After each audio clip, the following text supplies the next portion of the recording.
Assalamualaikum warahmatullahi wabarakatuh. Ismi Nuril Nuryasinta. Toyib, al-an sa'asra lakum anil tarjamatan minal video Arabiyah ila Indonesia bil maudu al-khutwat i'dadu khutwatid darsil yaumi. لعلك تتساءل الآن يا أخي الكريم، ما الخطوات التي يجب أن يقوم بها معلم اللغة العربية حتى ينجح في إعداد خطة درسه اليومية بشكل جيد؟ هذا ما نتناوله بالتفصيل الآن. سوف نتحدث عن خطوات إعداد خطة الدرس اليومي. ماذا يجب عليك أن تفعل حتى تنجح في إعداد خطة درسك؟ Anda mungkin bertanya-tanya sekarang, saudaraku, langkah apa yang harus diambil oleh seorang guru bahasa Arab agar berhasil menyusun RPP hariannya dengan baik? Inilah yang akan kita bahas secara rinci sekarang. Kami akan berbicara tentang langkah-langkah untuk menyusun rencana pembelajaran harian.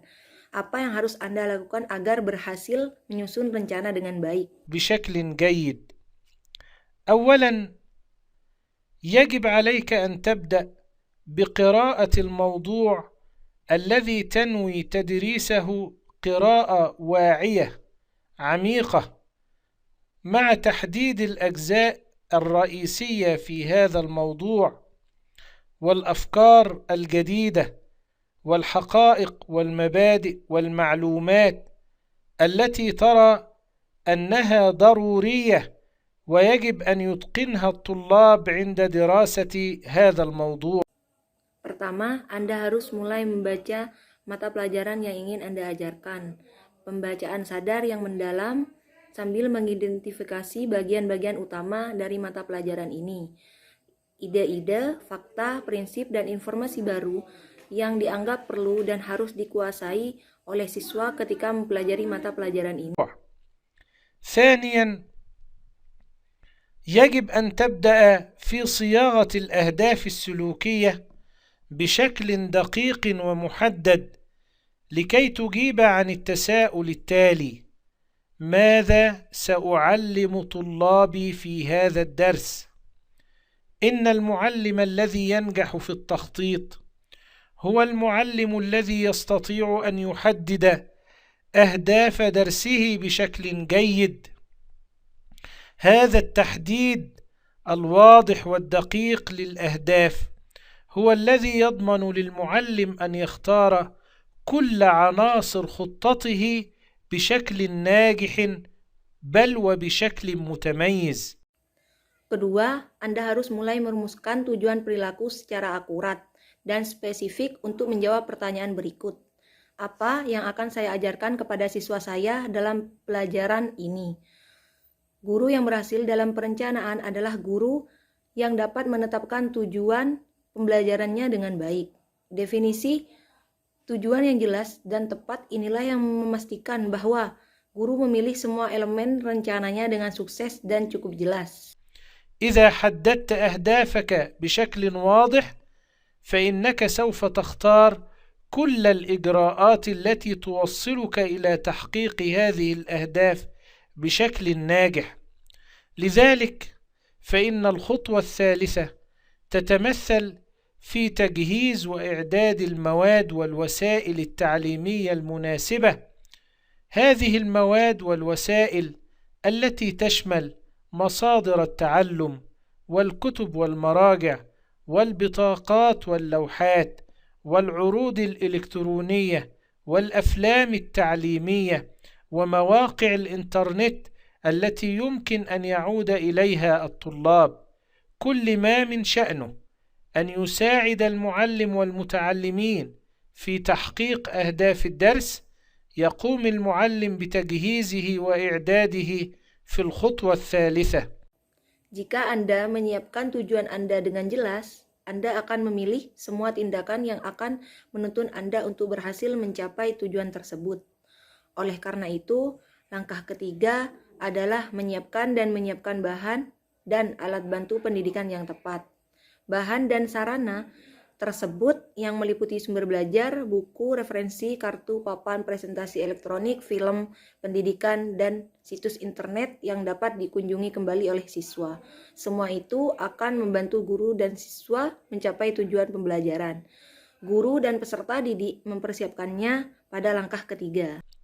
رابعا على المعلم أن يتوقف ليحدد خبرات تلاميذه السابقة التي يمكن الاستفادة منها في الدرس الحالي، وهذه خطوة مهمة وأساسية، لأن معلم اللغة الناجح يبدأ من المستوى اللغوي لتلاميذه، فهو يبني الخبرات الجديدة على الخبرات القديمة، ويربط القواعد الجديدة في اللغة بالقواعد القديمة في استعمال التلاميذ.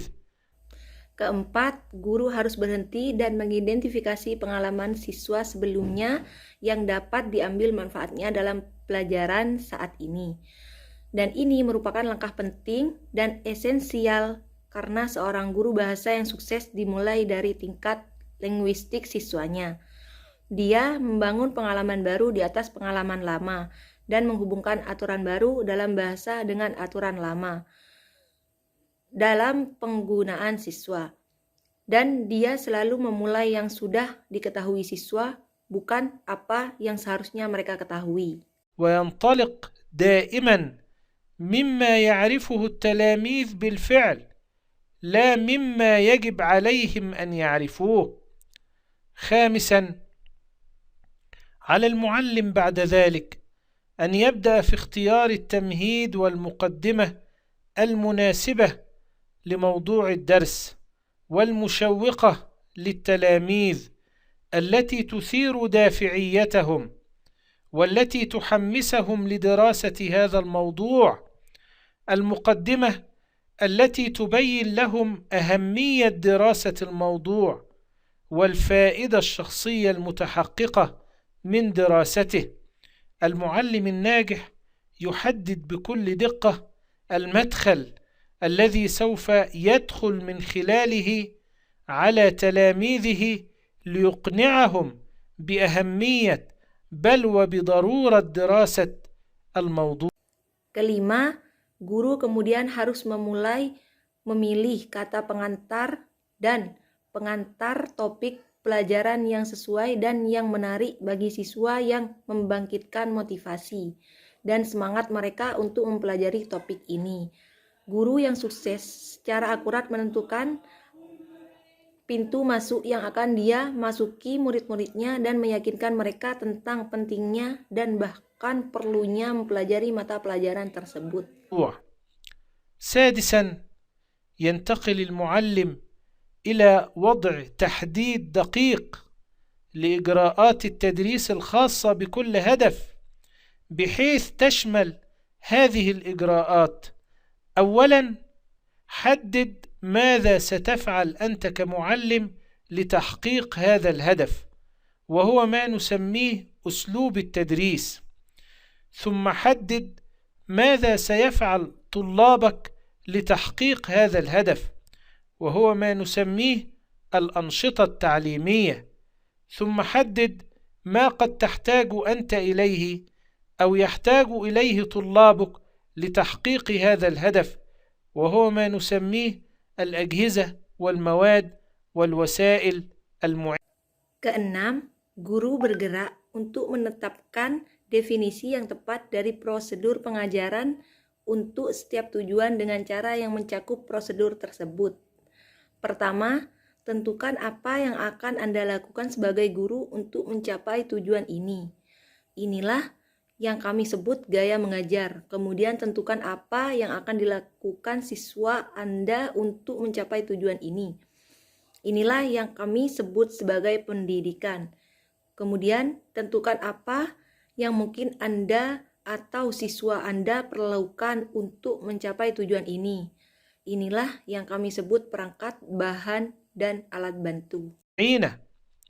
سابعا على المعلم أن يحدد التقويم المناسب لكل هدف، حيث يختلف التقويم من هدف لآخر، فهناك هدف يصلح معه التقويم الشفوي، وهناك هدف يصلح معه التقويم الكتابي، وهناك هدف يصلح معه التقويم الأدائي العملي.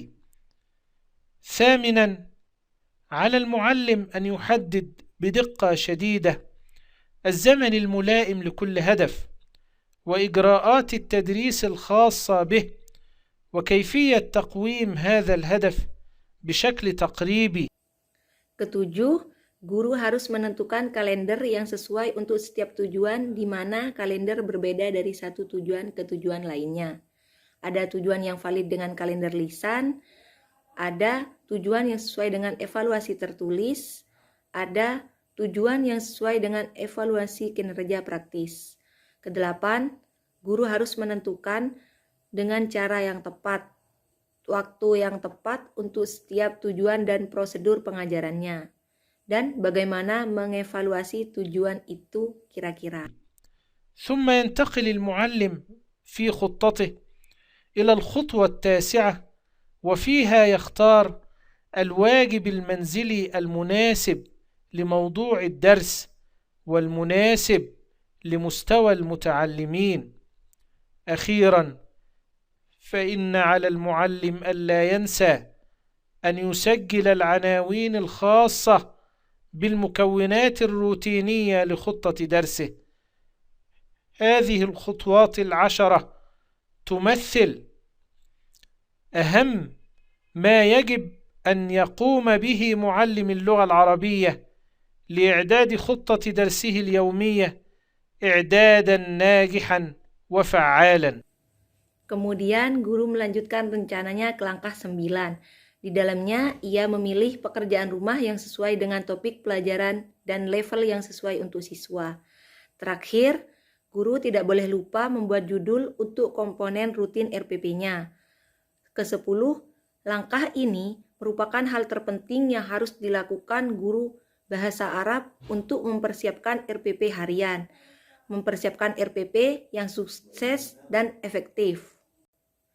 Kemudian saya akan menjelaskan strategi apa saja yang saya lakukan dalam proses penerjemahan ini. Yang pertama, naturalisasi atau mengambil ungkapan atau kata BSU ke dalam BSA dengan penyesuaian pada ejaan atau pelafalan. Seperti pada lafadz fi hadhihi dars yang maknanya dalam pelajaran ini. Yang kedua, yakni korespondensi atau menyamakan makna frasa dalam bahasa sumber ke dalam bahasa sasaran. Seperti pada lafadz yagib 'alaika an nabda bi qiraatil mawdu' alladzi tanwih tadrisi qiraatil wa'iyah amiqah, yang artinya Anda harus mulai dengan membaca mata pelajaran yang ingin Anda ajarkan dengan bacaan yang dalam dan sadar. Dan yang ketiga, penerjemahan literal atau upaya mencari padanan dari sumber ke dalam bahasa sasaran dengan menerjemahkan kata demi kata. Seperti pada lafadz ahamma yagib an yaquma bihi ma'lum al-lughah al-arabiyyah li'idadi khuttatid darsil yaumiyah idah dan najihan wa fa'alan. Yang maknanya hal terpenting yang harus dilakukan oleh seorang guru bahasa Arab adalah menyiapkan RPP hariannya dengan sukses dan efektif. Selanjutnya, saya akan menjelaskan beberapa kosakata baru yang saya temukan dalam penerjemahan ini. Yang pertama, al-ma'lumat, yang artinya informasi. Yang kedua, haqa'iq, yang artinya fakta. Yang ketiga, daqiqin, yang artinya akurat. Yang keempat, al-bitoqoh, yang artinya kartu. Yang kelima, mauqi'il internet, yakni situs internet dan lain sebagainya. Mungkin ini saja yang dapat saya sampaikan, kurang lebihnya saya mohon maaf. Wassalamualaikum warahmatullahi wabarakatuh.